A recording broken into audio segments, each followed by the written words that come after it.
The 2012 Kansas legislature has completed 3 weeks of the session this year. Thus far, tax reform continues to be much of what's discussed in the halls. The governor's plan to lower the income tax rate has now been officially printed. There's a Senate bill and a House bill. The Senate bill is 339 and the House bill is 2560. Again, this bill would take the 3 state income tax rates down to 2, lower those rates slightly. What's probably the most controversial is that the bill eliminates almost all of the deductions and income tax credits, including the earned income tax credit.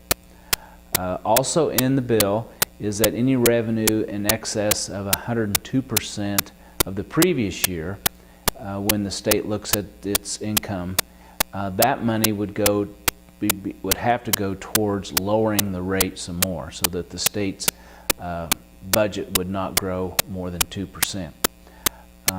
The House of Representatives, particularly the House Republicans, have reportedly introduced a similar bill.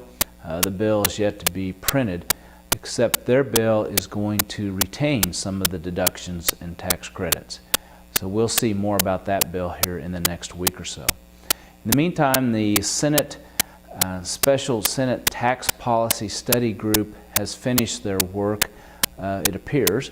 They've had 3 full meetings and 3 Fridays in a row, and they did not come out with a specific formal recommendation, although it was pretty clear that there was a strong consensus to be opposed to any kind of cap in future growth of government, or in other words, earmarking growth beyond 2% towards additional tax relief.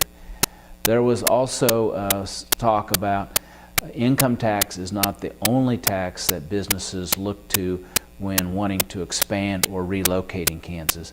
The sales and particularly the property tax are also factors that need to be considered.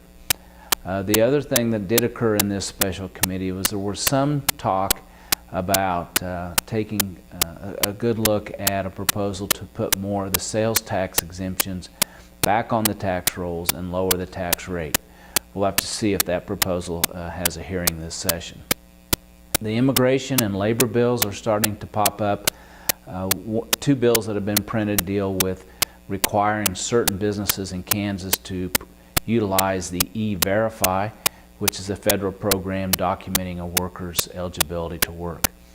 Also in the House Ag Committee, they took testimony on a bill that would modify the corporate farm law and make it slightly easier for counties to approve, and under the county option, approve corporate swine production. This bill would make it very similar to dairy, in that the county commissioners could go ahead and take action to approve it and have it be subject to a protest petition. The House Ag Committee is planning to work that bill this week. The various water conservation bills are starting to move along. The House Ag and Natural Resources Committee has passed the Use It or Lose It bill, and that will be on the House floor this week. The Senate Ag Committee hopes to work the bill modifying the water flex account bill or statute. That should be on to the Senate this week.